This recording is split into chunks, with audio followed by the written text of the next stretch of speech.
Hello everyone, सो आज हम discuss करने वाले हैं class 10 science chapter number 4 carbon and its compounds. So ये जो चैप्टर है ये बहुत ही इम्पोर्टेंट चैप्टर है, क्योंकि अगर आपको ऑर्गेनिक केमिस्ट्री को समझना है तो इस चैप्टर को समझ लेना बहुत जरूरी है, क्योंकि ये एक हम बोल सकते हैं फंडामेंटल चैप्टर है ऑर्गेनिक केमिस्ट्री का। तो अगर आप इसको अच्छे से करते हैं, अच्छे से समझते हैं, तो ऑर्गेनिक केमिस्ट्री में आपको दिक्कत नहीं आएगी, वो भी आपको अच्छे से समझ में आएगी। ठीक है, तो चलिए शुरू करते हैं इस चैप्टर को। हमारा ये फर्स्ट लेक्चर है एंड सो हेडिंग डाल लीजिए कार्बन एंड इट्स कंपाउंड्स। तो सबसे पहले हम ये बात करते हैं कि जो कार्बन है तो उसको हमने इतना इम्पोर्टेंस क्यों दिया कि उसका एक कंप्लीट चैप्टर ही बना दिया। एंड जो ऑर्गेनिक केमिस्ट्री है वो इसके ऊपर बेस्ड है। तो ऐसा क्या है इसके अंदर कि हमने इसको चूज़ किया। हमारी जो पीरियडिक टेबल है उसमें बहुत सारे एलिमेंट्स हैं, अबाउट 100 एलिमेंट्स प्रेजेंट हैं, बट फिर भी हमने कार्बन को बहुत ज़्यादा इंपॉर्टेंस दिया है। ऐसा क्यों? तो देखिए, जो अगर हम बात करते हैं यूनिवर्स की, यूनिवर्स, तो इसमें यूनिवर्स में ये फोर्थ मोस्ट अबंडेंट एलिमेंट है। कौन सा? फोर्थ मोस्ट अबंडेंट मॉलिक्यूल, कम एलिमेंट, सॉरी। ठीक है, सबसे ज्यादा क्या मिलता है? हाइड्रोजन। ठीक है, देन हीलियम, हीलियम गैस जो होती है, and then oxygen, and then fourth position पे अगर हम बात करें तो कार्बन जो है वो मिलती है। तो हम बोल सकते हैं फोर्थ मोस्ट अबंडेंट जो एलिमेंट है यूनिवर्स में, कंप्लीट जो ब्रह्मांड है उसके अंदर, तो उसका फोर्थ पोजीशन है। मतलब ये काफ़ी हम बोल सकते हैं अबंडेंस में इसकी मिलती है, किसकी? कार्बन की। और अगर हम बात करें कि जो हमारी अर्थ क्रस्ट है, अर्थ क्रस्ट, तो अर्थ क्रस्ट में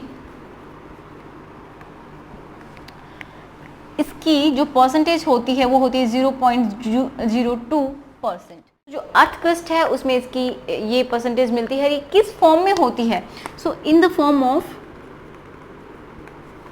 कार्बोनेट्स, CO3 2 नेगेटिव। ठीक है, ये होता है, इसकी फॉर्म में मिल सकती है, या फिर बाई कार्बोनेट्स की फॉर्म में मिल सकती है। एंड जैसे कि कोल होता है, पेट्रोलियम। ठीक है, तो इनकी फॉर्म में ये मिलती है। इसकी परसेंटेज होती है अर्थ में कितनी? 0.02%। एंड अगर हम बात करते हैं एटमॉस्फेयर की, तो एटमॉस्फेयर में इसकी परसेंटेज होती है 0.03%। एंड किस फॉर्म में मिलती है? कार्बन डाइऑक्साइड की फॉर्म में। ठीक है, इन the form of carbon dioxide कितनी परसेंट है? 0.03%। ओके, तो इतनी जो कार्बन है ये प्रेजेंट होती है अर्थ क्रस्ट में। एंड अगर हम यूनिवर्स की बात करते हैं तो इसका फोर्थ पोजीशन है। एंड एटमॉस्फेयर में हमारे जो एटमॉस्फेयर है कंप्लीट, तो उसमें मिलती है कितनी? 0.03%। तो ये जो है ये बहुत ही इम्पोर्टेंट एलिमेंट है, हम बोल सकते हैं हमारे लिए भी। कैसे है हमारे लिए? अब देखिए कि बॉडी है तो उसमें इसकी परसेंटेज अगर हम बात करें तो बहुत सारे एलिमेंट्स मिलते हैं। हमारी बॉडी किससे मिलके बनी हुई है? ऑक्सीजन होता है, कार्बन एंड हाइड्रोजन, नाइट्रोजन, ठीक है, कैल्शियम, फॉस्फोरस, बहुत सारे एलिमेंट्स जो हैं। बट इसकी जो परसेंटेज होती है वो अबाउट 18% कार्बन से मिलके हमारी बॉडी जो है वो बनी हुई है। तो एक बहुत ही बड़ा कंट्रीब्यूशन है कार्बन का हमारी बॉडी में एंड जो हमारी लाइफ है उसमें। ठीक है, तो कार्बन का बहुत ज़्यादा कंट्रीब्यूशन है, ये अबाउट 60% होती है, ये 10%। ठीक है, तो हम बोल सकते हैं कि जो कार्बन है उसका काफ़ी इम्पोर्टेंस है हमारी लाइफ में। तो और भी हम कुछ एग्जांपल्स के थ्रू समझते हैं कि कैसे हमारी जो लाइफ है उसमें इसका इम्पोर्टेंस है। तो चलिए अब हम बात करते हैं कि जो हमारी एवरीडे लाइफ होती है उसमें किस तरीके का इम्पोर्टेंस होता है कार्बन का। तो अगर हम शुरुआत करते हैं अपने मॉर्निंग के ब्रेकफास्ट से, ठीक है, जो आप खाना खाते हैं तो उसमें भी क्या होता है? हमारे जो फूड है, फूड में क्या होता है? कार्बोहाइड्रेट्स ये सभी होते हैं। तो ये किससे मिलके बना हुआ है? कार्बन से मिलके बना हुआ है। इसी तरीके से जो आप कपड़े पहनते हैं, ड्रेसेस पहनते हैं, तो क्लॉथ्स जो होते हैं वो किससे मिलके बनते हैं? फाइबर से। फाइबर्स किससे बनते हैं? कार्बन से। ठीक है, कार्बन के कंपाउंड्स होते हैं। एंड इसी तरीके से अगर हम बात करते हैं, जैसे कि आप बुक्स पढ़ते हैं, ओके, जो आपकी बुक्स होती हैं वो किससे मिलकर बनी होती, किससे बनती हैं, कार्बन से बनती है। जो वुड होता है, वुड का जो पल्प होता है उसको इंडस्ट्रीज में लेके जाया जाता है, उस तरीके से वो उसका फॉर्मेशन होता है। ठीक है, तो हम बोल सकते हैं कि जो बुक्स होती हैं उसमें भी कार्बन का कंट्रीब्यूशन होता है। क्लॉथ जो आप पहनते हैं, ड्रेसेस, उनमें भी कार्बन का कंट्रीब्यूशन होता है। फूड जो आप खाना खाते हैं उसमें भी कार्बन होता है। एंड इसी तरीके से मेडिसिन जो होती हैं, मेडिसिन में भी कार्बन मिलता है, कार्बन से ही बनी होती हैं मेडिसिन। एंड और अगर हम बात करते हैं कि आपके घरों में जो बर्तन होते हैं, ठीक है, खाना बनाने के आपने देखा होगा, नॉन स्टिक तवा या फिर कोई भी नॉन स्टिक पैन होता है, तो उसमें जो उसकी कोटिंग होती है, ठीक है, जो कोटिंग होती है तो वो कार्बन से मिलके बनी हुई होती है। अगर आप बात करते हैं कि जो पेंसिल है, ठीक है, तो वो क्या है, एक कार्बन है, ठीक है, कार्बन से ही बनी है, कार्बन ही है वो, ग्रेफाइट की बनती है, वो इसका एक एलोट्रोप होता है। इसी तरीके से आप बात करते हैं डायमंड की, तो जो डायमंड होता है, जो रिंग पहनते हैं या फिर ऑर्नामेंट्स बनाए जाते हैं, तो जो डायमंड होता है वो क्या होता है, वो भी कार्बन ही है। ओके, तो हम बोल सकते हैं कि जो हमारी लाइफ है, डेली लाइफ, इसमें भी कार्बन का बहुत ही इम्पोर्टेंट रोल है। नेक्स्ट हेडिंग डाल लीजिए, बॉन्डिंग इन कार्बन, कि जो कार्बन है उसमें किस तरीके की बॉन्डिंग मिलती है। तो देखिए, सबसे पहले हम जानते हैं, इसको पढ़ने से पहले हम कार्बन के बारे में जानेंगे कि कार्बन क्या है। तो देखिए, इसके एटम के बारे में जानते हैं। कार्बन का जो एलिमेंट है उसकी, इस तरीके से हम इसका सिंबल लिखते हैं कार्बन को। एंड इसका एटॉमिक नंबर आपको पता है 6 होता है, ठीक है। तो इसका जो इलेक्ट्रॉनिक कन्फिग्रेशन है वो क्या हो जाएगा, 1s2 2s2 2p2, ठीक है।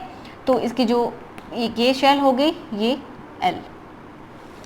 तो इसके स्ट्रक्चर को देख लेते हैं, थोड़ा सा समझ लीजिए। ये क्या है, न्यूक्लियस, एंड इसके बाहर ये सेल्स बनी हुई है। इनमें क्या है, इलेक्ट्रॉन्स प्रेजेंट होते हैं। तो ये एक कार्बन का हमने एटम बनाया है, तो जो इनर है 1s2, इसमें 2 है, ठीक है। लेकिन हमें बाहर वाले इलेक्ट्रॉन्स को समझना है, लेकिन आपको समझाने के लिए बताया है। जो आउटर है ये वाली, तो इसमें 4 इलेक्ट्रॉन्स प्रेजेंट है, आउटर मोस्ट शेल, इसमें ये प्रेजेंट है। ये क्या है, के है, ये एल। ओके, समझ रहे हैं इस चीज़ को। अब देखिए, इसमें जो न्यूट्रॉन्स होते हैं, जो हम बोल सकते हैं न्यूक्लियस होता है, उसमें क्या होते हैं, न्यूट्रॉन एंड प्रोटॉन्स प्रेजेंट होते हैं। तो न्यूट्रॉन पे कोई चार्ज नहीं होता है, प्रोटॉन्स पे प्लस चार्ज होता है, ठीक है। अब कितने प्रोटॉन हैं, प्रोटॉन भी हमारे पास 6 हैं एंड न्यूट्रॉन भी हमारे पास 6 है, ठीक है। तो इस तरीके से है। तो हम बोल सकते हैं कि जो कोई भी एलिमेंट है, जैसे ये हमारे पास कार्बन ही है, तो इसमें टोटल इलेक्ट्रॉन्स कितने हैं, 6। कार्बन में जो इलेक्ट्रॉन्स हैं वो कितने हैं, 6 electrons, 6 protons and 6 he neutrons होते हैं। न्यूट्रॉन के ऊपर कोई चार्ज नहीं होता है, ठीक है। तो हम बोल सकते हैं कि ये इसके, अगर एटॉमिक नंबर की हम बात करते हैं, तो एटॉमिक नंबर कौन डिसाइड करता है, जितने इसके अंदर प्रोटॉन होते हैं, ठीक है। तो atomic number of protons, okay. And जो इसका मास होगा, ठीक है, एटॉमिक मास, तो वो कितना हो जाएगा इसका, हम बोल सकते हैं प्रोटॉन प्लस न्यूट्रॉन, ठीक है। Number of proton plus number of neutron जितने भी हैं, तो यहाँ पे प्रोटॉन कितने हैं, 6, न्यूट्रॉन कितने हैं, 6। तो इसका जो वेट होगा, हम बोल सकते हैं जो मास होगा, तो सारा का सारा न्यूक्लियस में होता है। तो ये कितना हो गया इसका, 12, ठीक है। तो हम उसको यू से दिखाते हैं, यूनिफाइड मास, ये इसकी यूनिट होती है। इतना समझ में आ गया कार्बन के बारे में। तो हम बोल सकते हैं कि जो इसके आउटर मोस्ट शेल है उसमें 4 इलेक्ट्रॉन्स प्रेजेंट है, 4 इलेक्ट्रॉन प्रेजेंट है। अब देखिए, जो कार्बन है, कोई भी एलिमेंट, हम बोल सकते हैं कोई भी एलिमेंट बॉन्डिंग क्यों करता है, ठीक है, बॉन्डिंग क्यों करता है, तो स्टेबल होने के लिए बॉन्डिंग करता है। कोई भी एटम होता है उसको क्या चाहिए, स्टेबिलिटी चाहिए, स्टेबिलिटी के लिए ही वो बॉन्डिंग करता है। तो कुछ एलिमेंट्स कैसे होते हैं, जो कि अपने आउटर मोस्ट शेल होती है, ये जो आउटर मोस्ट शेल है उसको हम बोलते हैं वैलेंस शेल, वैलेंस शेल, ठीक है। जो आउटर मोस्ट शेल है उसमें जो इलेक्ट्रॉन प्रेजेंट होंगे, तो वो कौन से इलेक्ट्रॉन होंगे, वैलेंस इलेक्ट्रॉन। तो ये जो भी इलेक्ट्रॉन्स हैं, ये कैसे इलेक्ट्रॉन्स हैं, वैलेंस इलेक्ट्रॉन्स, ठीक है। अब ये जो वैलेंस इलेक्ट्रॉन हैं, अगर बॉन्डिंग होती है तो इन्हीं में ही होती है। तो जब भी हम कोई आगे स्ट्रक्चर्स को ड्रॉ करना सीखेंगे तो हम ये इलेक्ट्रॉन्स को ही ड्रॉ करेंगे, जो वैलेंस इलेक्ट्रॉन होंगे किसी भी एलिमेंट के उनको ही ड्रॉ करेंगे। ठीक है, समझ पा रहे हैं इस बात को? तो इतना समझ में आ गया है। अब हम ये देखते हैं कि इसमें जो कार्बन है, हम बात कर रहे थे कि बॉन्डिंग क्यों होती है। तो कोई भी एलिमेंट स्टेबल होने के लिए बॉन्डिंग करता है। अब स्टेबल कैसे हो सकता है? स्टेबल हो सकता है, एक रूल होता है ऑक्टेट रूल, कि जो आउटरमोस्ट जो इसकी सेल है, वैलेंस सेल, इसमें अगर 8 इलेक्ट्रॉन्स कंप्लीट हो जाएं, इसका ऑक्टेट कंप्लीट हो जाए, तो ये क्या हो जाएगा, ये जो एलिमेंट है ये कैसा हो जाएगा, ये स्टेबल हो जाएगा। ठीक है, अब इसके पास तो कितने हैं, 4 इलेक्ट्रॉन्स प्रेजेंट हैं, आउटरमोस्ट शेल में 8 नहीं है, तो ये स्टेबल नहीं है। इसको और स्टेबल होना है, इसलिए क्या करना पड़ेगा, इसकी आउटर मोस्ट शेल में इसको 8 इलेक्ट्रॉन्स कंप्लीट करने पड़ेंगे, तो इसलिए इसको बॉन्डिंग करनी पड़ेगी। ठीक है, तो मैं इसको साफ कर देती हूँ। अब देखिए, हम बात करते हैं बॉन्डिंग की, क्यों करते हैं इतना पता चल गया। अगर आप एक्चुअल में हम समझते हैं कि जो बॉन्डिंग है, आपने इतना जान लिया कि बॉन्डिंग क्यों होती है, क्योंकि स्टेबल होने के लिए बॉन्डिंग करते हैं। ठीक है, अब हम थोड़ा सा जानते हैं कि कुछ बॉन्ड होते हैं। ठीक है, कुछ कंपाउंड्स हैं, जैसे कि आपको पता है आयनिक बॉन्ड होता है, कोवलेंट बॉन्ड है, या फिर मेटेलिक बॉन्ड है। बहुत सारे बॉन्डिंग आप जो नेक्स्ट जो हायर क्लासेज है उनमें पढ़ेंगे। तो आपको थोड़ा सा जान लेना है, जैसे कि कोई बॉन्ड होता है आयनिक कंपाउंड्स जो हैं उनमें आयनिक बॉन्ड मिलता है, एंड जो कोवलेंट कंपाउंड है उनमें कोवलेंट बॉन्ड मिलता है। ठीक है, कोवलेंट कंपाउंड्स में। तो जो आयनिक बॉन्ड होता है वो कैसा बॉन्ड होता है, एंड जो कोवलेंट बॉन्ड है वो किस तरीके का बॉन्ड होता है। तो बॉन्डिंग हमने बताया क्यों करता है, स्टेबल होने के लिए करता है, क्योंकि जिसके आउटर मोस्ट शेल में उसका ऑक्टेट कंप्लीट हो जाए तो वो स्टेबल हो जाएगा। ठीक है, जैसे कि एक और बात कर लेते हैं, जैसे कि गैसेस होती है, नोबल गैसेस। ठीक है, नोबल गैसेस होती हैं helium, neon, argon, krypton, xenon, radon. ठीक है, ये सारी की सारी कैसी हैं, नोबल गैसेस है। तो इनकी जो आउटर मोस्ट शेल है उनमें ऑक्टेट या फिर इनका जो डुप्लेट जो है 2 इलेक्ट्रॉन्स अगर प्रेजेंट हैं, जैसे कि ये हीलियम ओनली, तो इसका डुप्लेट या फिर आउटर मोस्ट शेल में उसका ऑक्टेट कंप्लीट होना चाहिए, तो ये क्या है, स्टेबल है। तो ये जो है इनको हम नोबल गैसेस बोलते हैं, क्योंकि ये स्टेबल गैसेस हैं। ठीक है, तो कोई भी एलिमेंट इनके जैसा स्टेबल बनना चाहता है, इसलिए उसको या तो डुप्लेट कंप्लीट कर ले अपनी आउटरमोस्ट सेल में, या फिर वो क्या कर ले, ऑक्टेट कंप्लीट कर ले इनके जैसे। ठीक है, तो इसका एटॉमिक नंबर तो क्या होता है, हीलियम का 2 होता है, तो इसके आउटरमोस्ट शेल में 2 ही इलेक्ट्रॉन प्रेजेंट होंगे, तो ये स्टेबल है। राइट, इसी तरीके से जो नियोन है उसका एटॉमिक नंबर 10 है, तो इसकी जो आउटरमोस्ट शेल होगी उसमें 2, 8। ठीक है, तो आउटरमोस्ट शेल में 8 इलेक्ट्रॉन्स प्रेजेंट होते हैं।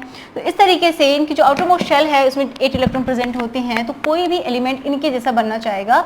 तो अब हम बात कर लेते हैं कि ionic compounds and covalent compound. तो आयनिक जो कंपाउंड्स होते हैं उनके बेसिस पे आपको पता चलेगा कि बॉन्डिंग कितने टाइप की है। ठीक है, तो आपको सिर्फ और सिर्फ यही समझना है अभी, आयनिक बॉन्ड क्या होता है, आयनिक कंपाउंड्स कैसे होते हैं। तो देखिए, मैं एक एग्जाम्पल लेती हूँ, जैसे NaCl है, ये आयनिक कंपाउंड है, तो इसके बीच बॉन्डिंग कैसी होगी, आयनिक बॉन्ड होगा। अब आयनिक बॉन्ड कैसे बनेगा, देखिए, जैसे हम सोडियम की बात करते हैं, तो सोडियम का एटॉमिक नंबर कितना है, 11। ठीक है, इसका electronic configuration 1s2, 2s2, 2p6, 3s1। ठीक है, तो जो ये K, L एंड ये M, तो जो इसके आउटरमोस्ट शेल है M, इसके अंदर इसके 1 इलेक्ट्रॉन प्रेजेंट है। इसी तरह जो क्लोरीन है उसका भी लिख लेते हैं, जैसे क्लोरीन, इसका एटॉमिक नंबर 17 होता है।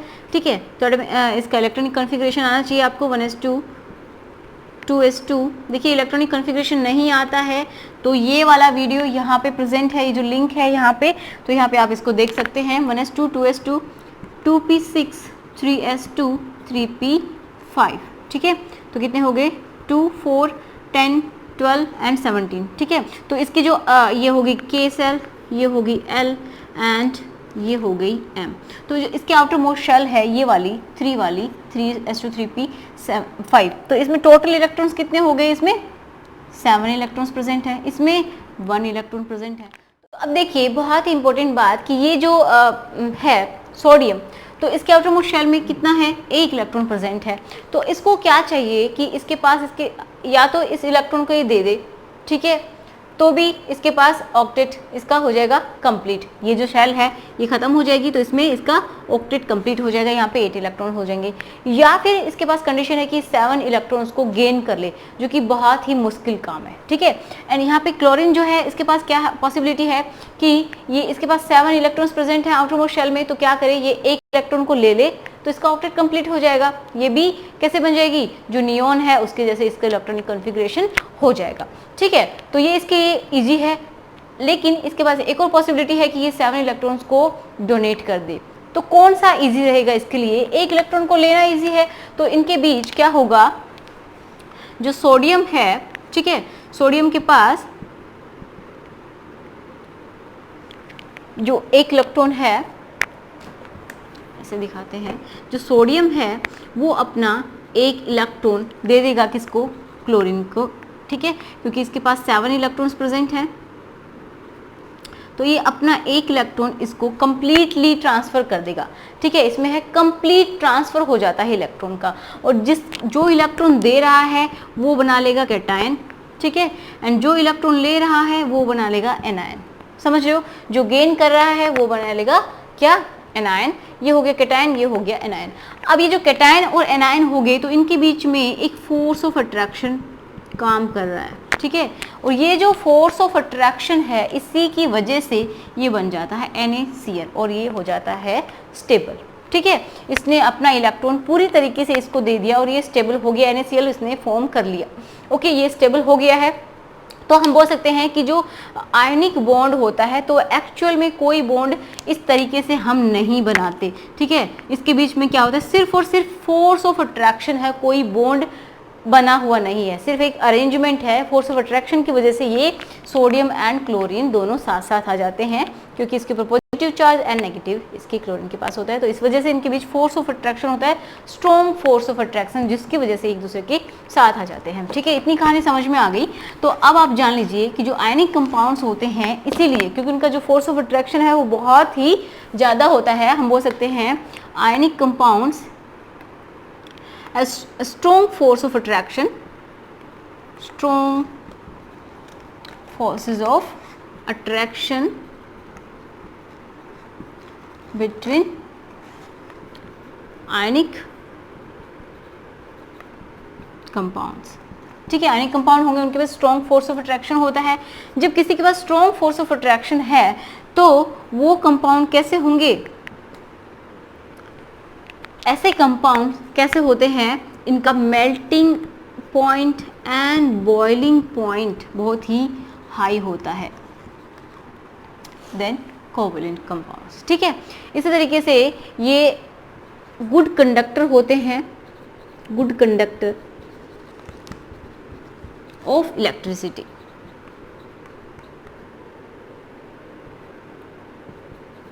ओके। ये गुड कंडक्टर होते हैं क्योंकि इनमें कुछ फ्री आयंस होते हैं, हम बोल सकते हैं इलेक्ट्रॉन्स होते हैं, इस वजह से। तो इतना आप बस जान लीजिए इनके बारे में। इसी तरीके अगर हम कोवैलेंट की बात करते हैं तो जो कोवैलेंट कंपाउंड्स होते हैं वो कैसे होते हैं, तो अब हमें ये बात करनी है कि जो कोवैलेंट कंपाउंड है वो उनसे जस्ट ऑपोजिट है, कि वो उनके बीच जो फोर्स ऑफ अट्रैक्शन होता है वो बहुत ही कम होता है। आप लिख सकते हैं वीक फोर्स ऑफ अट्रैक्शन या फिर वीक बॉन्ड होता है, weak force of attraction between molecules, कि जो जो कोवैलेंट कंपाउंड्स होंगे, जो मॉलिक्यूल्स होंगे, उनके बीच में वीक फोर्स ऑफ अट्रैक्शन होता है, इसलिए वो इजीली ब्रेक हो जाता है। इजीली ब्रेक हो जाता है तो इसके boiling point and melting point भी कम होंगे, ठीक है। एंड ये मोस्टली क्या होते हैं, बैड कंडक्टर ही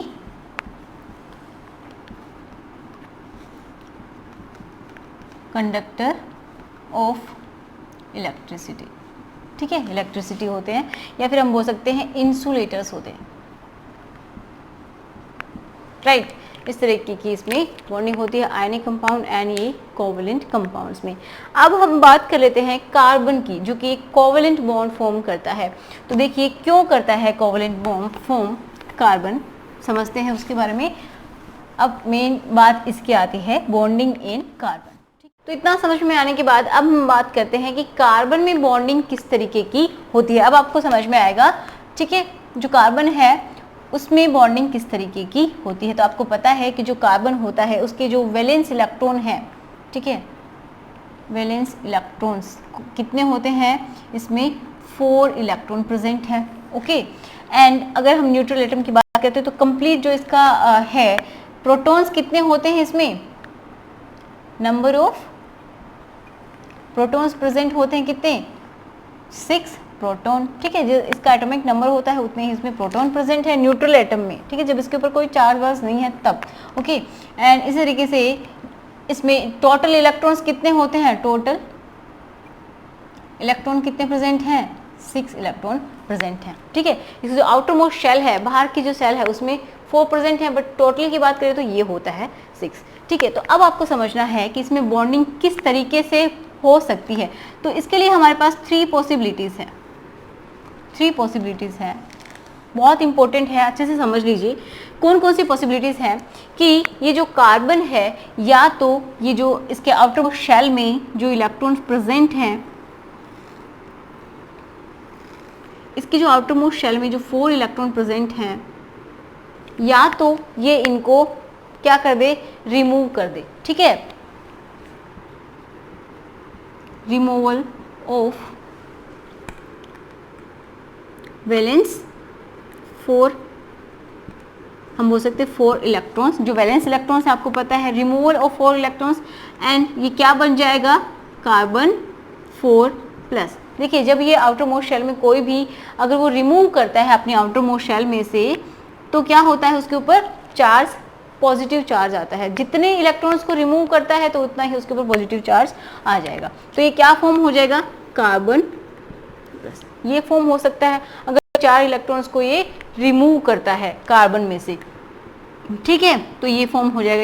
ये कार्बन है, इसमें से अगर ये 4 इलेक्ट्रॉन्स को रिमूव कर रहा है तो C4 बन जाएगा। अगर दूसरी पॉसिबिलिटी, अगर ये क्या करे कि ये जो 4 इलेक्ट्रॉन है इसकी जगह 4 इलेक्ट्रॉन्स को और गेन कर लेता है, अगर ये गेन कर लेता है तो क्या होगा, तो ये क्या फॉर्म कर लेगा, अगर गेनिंग ऑफ 4 इलेक्ट्रॉन, ठीक है, तो ये क्या फॉर्म हो जाएगा, कार्बन अगर ऐड कर लेता है 4 इलेक्ट्रॉन्स को तो 4 माइनस इसके ऊपर चार्ज आ जाएगा। तो क्या फॉर्म हुआ, ये। तो अगर ये फॉर्म होता है या फिर ये फॉर्म होता है तो क्या होता है, तो अब समझिए। देखिए अगर ये 4 इलेक्ट्रॉन्स को रिमूव करता है इसके आउटर मोस्ट शेल में से, तो आपको पता है कि इसके पास टोटल प्रोटॉन्स कितने हैं, पॉजिटिव चार्ज कितना है, 6। जिन्होंने क्या कर रखा है कि इसमें जो टोटल इलेक्ट्रॉन्स हैं 6, तो इसमें से क्या कर रहा है, इन सबको बैलेंस करके रखा है। 6 प्रोटॉन 6 इलेक्ट्रॉन्स को बैलेंस करके रखते हैं, ठीक है। इनके बीच अट्रैक्शन जो फोर्स होता है वो एक बैलेंस फोर्स होता है, ठीक है, आराम से बैलेंस्ड है। लेकिन जब आप इसमें से इलेक्ट्रॉन को रिमूव करना स्टार्ट करेंगे, तो जैसे आपने 1 इलेक्ट्रॉन को रिमूव किया तो इसके पास 3 इलेक्ट्रॉन्स बचे, ओके, आउटर मोस्ट शेल में, एंड टोटल इलेक्ट्रॉन्स कितने हो गए, 5 इलेक्ट्रॉन्स बचे। तो 6 प्रोटॉन्स हैं एंड 5 इलेक्ट्रॉन्स हैं, तो उनके बीच बैलेंस क्या होगा, थोड़ा सा कम हो जाएगा, कि मतलब ये और ज़्यादा उसको स्ट्रॉन्ग फोर्स से इलेक्ट्रॉन्स को अपनी तरफ खींचेंगी, ठीक है। अगर हम एक और इलेक्ट्रॉन को रिमूव कर देते हैं तो और भी ज़्यादा स्ट्रॉन्ग फोर्स हो जाएगा। एंड अब हम एक और इलेक्ट्रॉन को रिमूव कर रहे हैं, तो सोचिए कि 6 क्या है, प्रोटॉन्स हैं, पॉजिटिव चार्ज, एंड ओनली 3 इनके पास नेगेटिव चार्ज बचा है। तो ये बहुत ही मुश्किल हो जाएगा कि जो आउटर मोस्ट सेल में जो इलेक्ट्रॉन है उसको रिमूव कर पाए, क्योंकि इनका जो फोर्स ऑफ अट्रैक्शन है वो इंक्रीज हो जाएगा, ठीक है, प्रोटॉन्स के थ्रू। तो क्या होगा, हमें higher energy required for removal of 4 electrons from valence shell, ठीक है।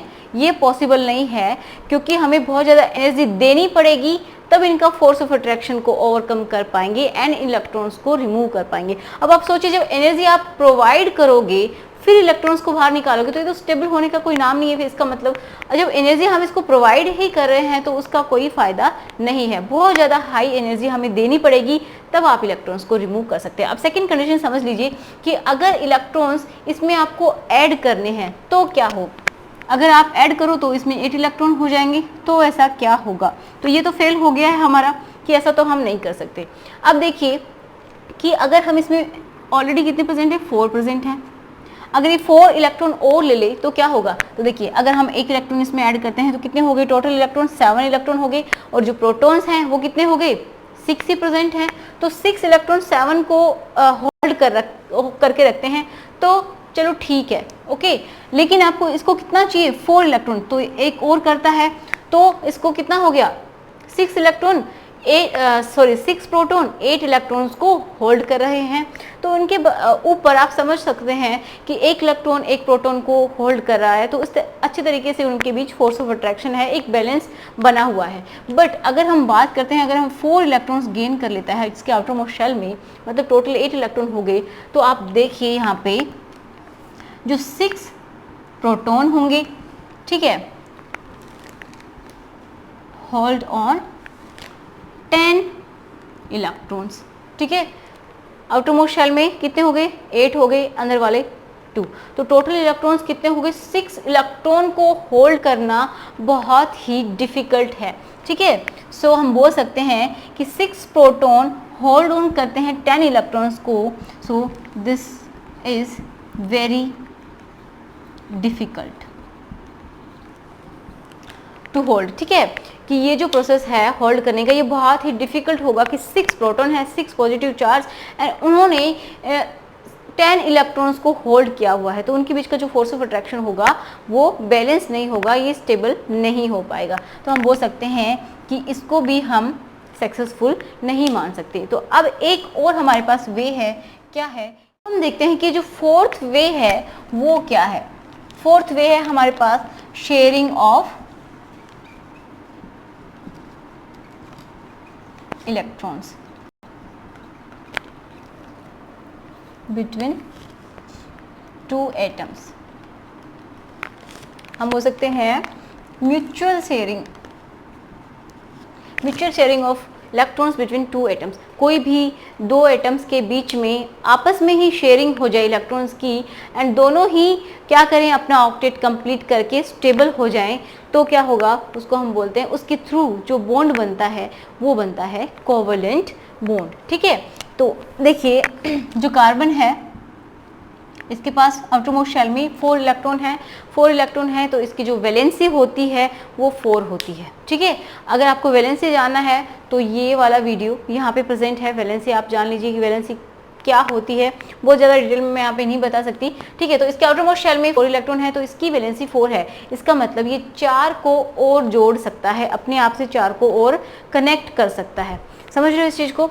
तो इसके आउटर मोस्ट शेल में 4 इलेक्ट्रॉन है, तो इसको चाहिए 4 इलेक्ट्रॉन और, तो ये क्या काम करे, ना तो दे सकता है ना ही ले सकता है, बट ये शेयर कर सकता है किसी दूसरे एटम के साथ, ताकि ये भी स्टेबल हो जाए और दूसरा जो एटम है वो भी स्टेबल हो जाए, ठीक है। तो शेयरिंग कैसे होती है, देखिए जैसे एक मॉलिक्यूल है ये CH4, तो इसके लिए हमें पढ़ना होगा ल्यूइस डॉट स्ट्रक्चर्स। तो हम बात करते हैं अभी ल्यूइस डॉट स्ट्रक्चर्स की कि किस तरीके से इनमें शेयरिंग होती है एंड किस तरीके से इसमें बॉन्ड फॉर्म होता है। तो ये वाला टॉपिक हम इसको साफ कर देते हैं एंड फिर उसको अच्छे से समझते हैं।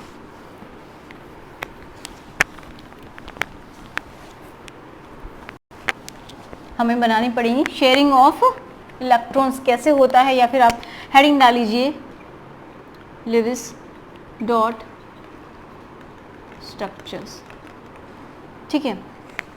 तो शेयरिंग होगी, हम उसको किस तरीके से दिखाएंगे। तो हम बात करते हैं कार्बन, जैसे कार्बन है इसके इलेक्ट्रॉन्स को हम डॉट के थ्रू दिखा रहे हैं। कौन से इलेक्ट्रॉन है, ओनली वैलेंस इलेक्ट्रॉन्स को, ओनली वैलेंस इलेक्ट्रॉन्स को हम दिखाएंगे। कोई भी कार्बन जो भी एटम है उसका सिंबल लिखेंगे एंड उसके अराउंड उसके एटम जो इलेक्ट्रॉन्स है वैलेंस शेल में उनको हम यहाँ पे डोनेट करेंगे, ठीक है। तो हम जैसे कि हमारे पास है CH4 कोई भी मॉलिक्यूल है, तो इनके बीच शेयरिंग कैसे होती है। तो देखिए जो हाइड्रोजन है हाइड्रोजन, तो उसके पास एक इलेक्ट्रॉन प्रेजेंट होता है, इसका एटॉमिक नंबर 1 है तो इसके पास एक इलेक्ट्रॉन है। लेकिन अगर ये डुप्लेट कंप्लीट कर लेता है, हाइड्रोजन को क्या करना है, डुप्लेट कंप्लीट करना है हाइड्रोजन को, ठीक है, इसको 2 इलेक्ट्रॉन्स चाहिए अपनी आउटर मोस्ट शेल में ताकि स्टेबल हो जाए और किसका जैसा बन जाए, हीलियम के जैसा, ठीक है। हीलियम के आउटर मोस्ट शेल में 2 इलेक्ट्रॉन्स होते हैं। कार्बन जो है उसको क्या चाहिए, 4 इलेक्ट्रॉन्स की रिक्वायरमेंट है, इनकी शेयरिंग करेगा, यानी क्या बन जाएगा, कार्बन किसके जैसे इलेक्ट्रॉनिक कॉन्फ़िगरेशन ले लेगा, नियोन के जैसा, जिसका एटॉमिक नंबर कितना है 10, ठीक है। तो उसके आउटर मोस्ट शेल में 10 इलेक्ट्रॉन्स होते हैं। तो ये अपना ऑक्टेट कंप्लीट करेगा, नियोन के जैसा बन जाएगा एंड ये हीलियम के जैसा बनना चाहेगा, ठीक है। तो हम देखते हैं तो कैसे होती है इनकी भी शेयरिंग। CH4 तो जो है ये कार्बन, इसके इलेक्ट्रॉन्स लिखेंगे, ठीक है। इसी तरीके से जो दूसरा हमारे पास एटम है, मान लीजिए हमारे पास ये यही है, मानना क्या है, हाइड्रोजन है, तो हाइड्रोजन 4 हैं तो इनके एक एक इलेक्ट्रॉन को हम इस तरीके से लिख देंगे, हाइड्रोजन, हाइड्रोजन एंड हाइड्रोजन, ठीक है, लिख दिया। अब ये किस तरीके से शेयरिंग करेंगे, ये जो कार्बन है इसको क्या चाहिए, इसको चाहिए 8 इलेक्ट्रॉन्स, तो इसके जो 4 क्या है, ये 4 इलेक्ट्रॉन्स प्रेजेंट हैं हाइड्रोजन्स के, इनको ये ले लेगा, तो इसका ऑक्टेट कंप्लीट हो गया, ठीक है। एंड जो एक हाइड्रोजन है उसको क्या चाहिए, 2 इलेक्ट्रॉन्स चाहिए, इनकी शेयरिंग हो गई, तो इस तरीके से ये शेयरिंग कर लेंगे एंड आपको इसी तरीके से दिखाने हैं। अब ये जो डॉट्स हमने इलेक्ट्रॉन्स बनाए हैं, वैलेंस इलेक्ट्रॉन्स, वैलेंस इलेक्ट्रॉन्स को आप डॉट के थ्रू दिखा सकते हैं, डॉट्स बना सकते हैं, या फिर आप इस तरीके से क्रॉस भी बना सकते हैं, ठीक है, इस तरीके से आप शो कर सकते हैं। तो ये हो गया CH4 का बॉन्डिंग, ठीक है, इस तरीके से इसके लुईस डॉट स्ट्रक्चर बन गई। एंड बॉन्ड अगर हम बना के देखें CH4 में, तो एक कार्बन है हाइड्रोजन से, ये इस तरीके से 2 इलेक्ट्रॉन्स का मतलब क्या है कि ये इनके बीच में बॉन्ड बन जाएगा, ठीक है। तो इस तरीके से हम इसके स्ट्रक्चर को ड्रॉ कर सकते हैं CH4, ओके। अब एक और लेते हैं, जैसे हाइड्रोजन है, हाइड्रोजन का मॉलिक्यूल H2 मॉलिक्यूल, तो एक हाइड्रोजन के पास कितनी होती है, एक हाइड्रोजन के पास एक इलेक्ट्रॉन, दूसरे हाइड्रोजन के पास भी एक इलेक्ट्रॉन, इन दोनों को ही एक एक की रिक्वायरमेंट है, ठीक है, एक एक की रिक्वायरमेंट है। इस तरीके से शेयरिंग करेंगे, म्यूचुअल शेयरिंग करके क्या बनाएंगे, सिंगल बॉन्ड। अब देखिए एक इलेक्ट्रॉन है, इसका मतलब इनके पास एक सिंगल बॉन्ड, इस तरीके से हम इसको भी दिखा सकते हैं। अगर बात करते हैं नाइट्रोजन की, तो नाइट्रोजन का एटॉमिक नंबर कितना होता है, 7, ठीक है। तो इसके आउटर मोस्ट शेल में इलेक्ट्रॉनिक कन्फिग्रेशन आना चाहिए 1s2, 2s2, 2p3। तो इसकी जो आउटर मोस्ट शेल है उसमें कितने इलेक्ट्रॉन प्रेजेंट हैं, 2 एंड 3, 5 इलेक्ट्रॉन प्रेजेंट हैं। तो हम इस तरीके से दिखा देंगे 1 2 3 4 एंड इस तरीके से दिखा देते हैं 1 2 3 4 एंड 5, ठीक है। दूसरा नाइट्रोजन है, उनको भी 1 2 3 इलेक्ट्रॉन्स एंड 4 एंड 5, ठीक है, इस तरीके से हमने दिखा दिया। तो इसको कितना चाहिए, इसके पास 5 इलेक्ट्रॉन प्रेजेंट है, ओनली वैलेंस इलेक्ट्रॉन्स को ही दिखाएंगे यहाँ पे, ठीक है। तो यहाँ पे कितने प्रेजेंट हैं, 5, इसको 3 की रिक्वायरमेंट है, तो ये क्या करेगा, दूसरे जो नाइट्रोजन का एटम है इससे ही ये क्या करेगा, 3 इलेक्ट्रॉन्स की शेयरिंग करेगा, इसको भी रिक्वायरमेंट है तो ये भी 3 इलेक्ट्रॉन्स की शेयरिंग करेगा। अब ये जो एटम फॉर्म होगा, मॉलिक्यूल सॉरी, तो किस तरीके से फॉर्म हो जाएगा, इनके बीच ये बॉन्ड बन जाएंगे।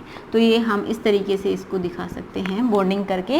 लुईस डॉट स्ट्रक्चर्स पूछता है तो आप इस तरीके से इसके स्ट्रक्चर बना सकते हैं, ओके। N2 जो मॉलिक्यूल है उसके बीच ट्रिपल बॉन्ड मिलता है एंड एक एक होते हैं इनमें लोन पेयर। अब देखिए जो बॉन्ड नहीं बना रहे, ये बॉन्ड नहीं बना रहे, सिर्फ 3 इलेक्ट्रॉन्स बना रहे, तो इनको हम बोलते हैं lone pair, sorry bond pair. And ये जो होते हैं, जो ऊपर किसी काम नहीं आ रहे, जो बॉन्ड नहीं बना रहे, उनको बोलते हैं लोन पेयर्स, ठीक है। तो इसके पास N2 जो मॉलिक्यूल है उसके पास कितने बॉन्ड पेयर हैं, अगर हम बात करें तो इसमें एक पेयर में कितना होता है, 2 इलेक्ट्रॉन्स प्रेजेंट हैं। तो जो भी एक कोई बॉन्ड बनता है उसमें 2 इलेक्ट्रॉन्स प्रेजेंट होते हैं, एक बॉन्ड मीन्स 2 इलेक्ट्रॉन, इसका मतलब एक पेयर, एक बॉन्ड मीन्स एक पेयर। तो यहाँ पे 1 2 3 बॉन्ड पेयर हैं, 3 बॉन्ड पेयर एंड यहाँ पे 2 लॉन पेयर्स प्रेजेंट हैं किसमें, N2 मॉलिक्यूल में। ओके, इस तरीके से आप ऑक्सीजन का देख सकते हैं। O2 मॉलिक्यूल जो है ऑक्सीजन का, एक जो ऑक्सीजन है उसका कितना होता है एटॉमिक नंबर, O8। ओके, तो एक ऑक्सीजन यहाँ पे, एक ऑक्सीजन यहाँ पे, ठीक है। अब इसका एटॉमिक जो इलेक्ट्रॉनिक कन्फिग्रेशन वो 1s2 2s2 2p4, ठीक है। तो इसके आउटर मोस्ट शेल में कितने हैं, टोटल 6 इलेक्ट्रॉन्स हैं। तो 6 इलेक्ट्रॉन्स को हम इस तरीके से दिखा सकते हैं। इसको 2 की रिक्वायरमेंट है, अगर इसका ऑक्टेट कंप्लीट करना है इसको, तो एक ऑक्सीजन को 2 की रिक्वायरमेंट है। तो इस तरीके से 1 2 3 4 एंड 5 6, इस तरीके 1 2 3 4 5, ठीक है।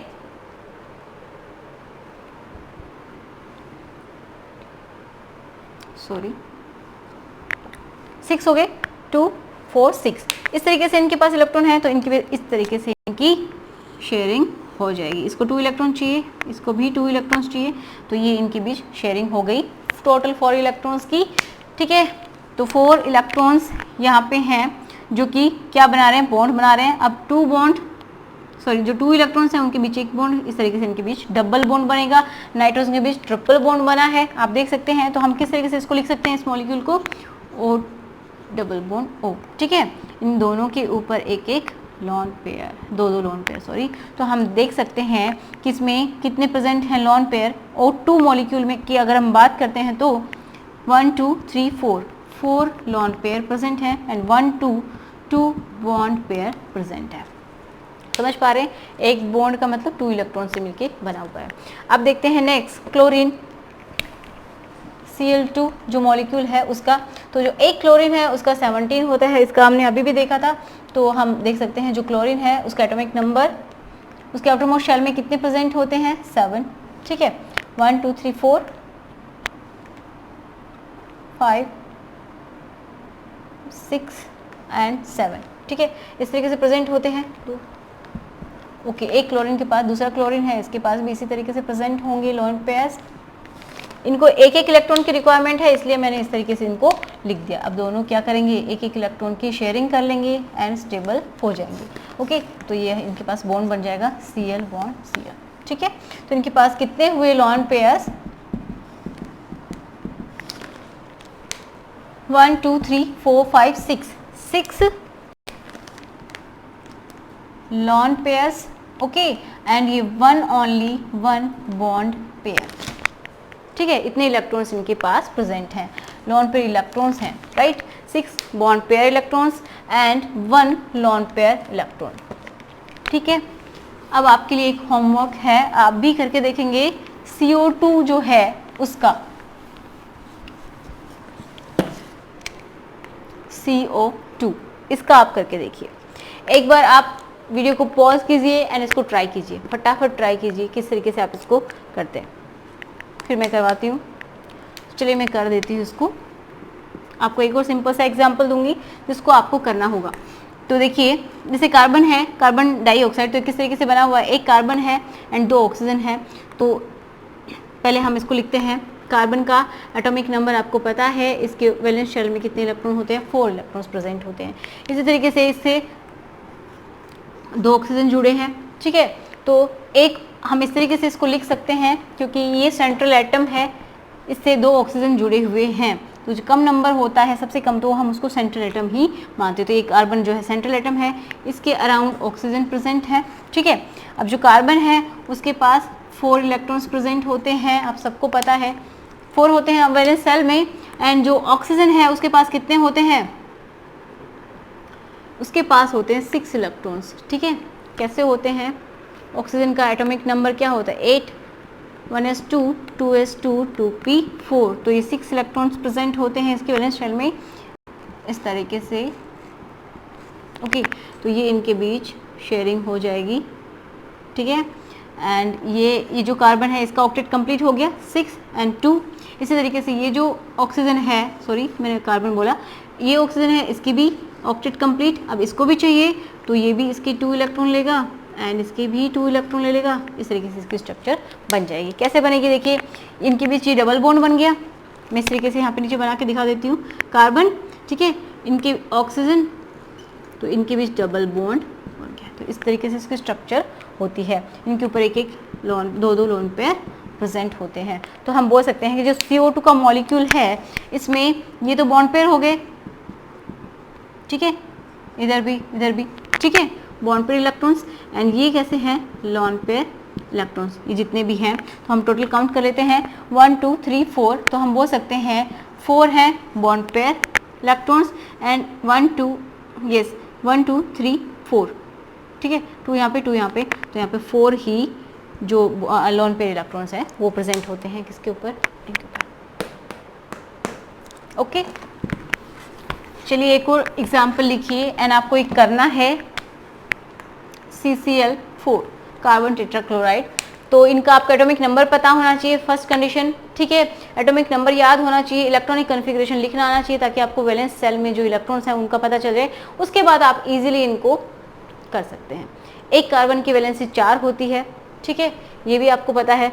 तो अब नेक्स्ट लेक्चर में जो इसकी वैलेंसी है इसके ऊपर हम बात करेंगे कि जो वर्सेटाइल नेचर होता है कार्बन का वो क्यों होता है, इसमें ऐसी कौन सी स्पेशलिटी होती है कि ये बहुत सारे कंपाउंड्स को बनाता है, ठीक है। तो उसमें हम इसकी जो वैलेंसी है उसके बारे में बात करेंगे एंड इसकी जो उसको बोलते हैं कैटिनेशन होता है, ये अच्छी तरीके से कोवलेंट बॉन्ड फॉर्म होता है, उसकी हम बात करेंगे, ठीक है।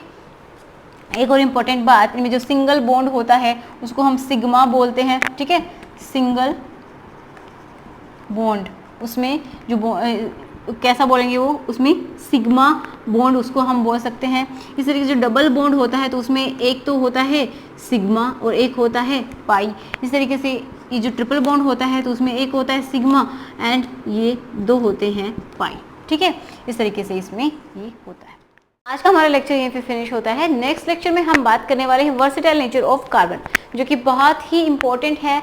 आपको बहुत अच्छा लगेगा कि जो कार्बन है उसका वर्सेटाइल नेचर है, उसकी स्पेशलिटी क्या है उसको समझना है आपको, ठीक है। तो उसकी टेट्रावैलेंसी होती है जिसको हम बोलते हैं कैटिनेशन, वो बहुत सारी ब्रांचेस बना सकती है, मिलियंस ऑफ कंपाउंड्स ये बना सकती है, ठीक है। कार्बन कंपाउंड, सिर्फ एक कार्बन एंड इतने सारे वो कंपाउंड्स को फॉर्म कर सकती है। एंड इसके जो एलोट्रोप्स हैं उनके बारे में भी हम बात करेंगे, कौन कौन से इनके एलोट्रोप्स होते हैं, तो वो नेक्स्ट लेक्चर में हम करते हैं। सो आज का लेक्चर हम यहीं पे ख़त्म करते हैं, तो मिलते हैं नेक्स्ट लेक्चर में। अपना होमवर्क भी आप कर लीजिएगा एंड अगर आप प्लेलिस्ट चाहते हैं तो एसिड बेसिस एंड सॉल्ट की प्लेलिस्ट यहाँ पे गिवन है, आप इसमें सारे के सारे वीडियोज़ को देख सकते हैं। So thanks for watching.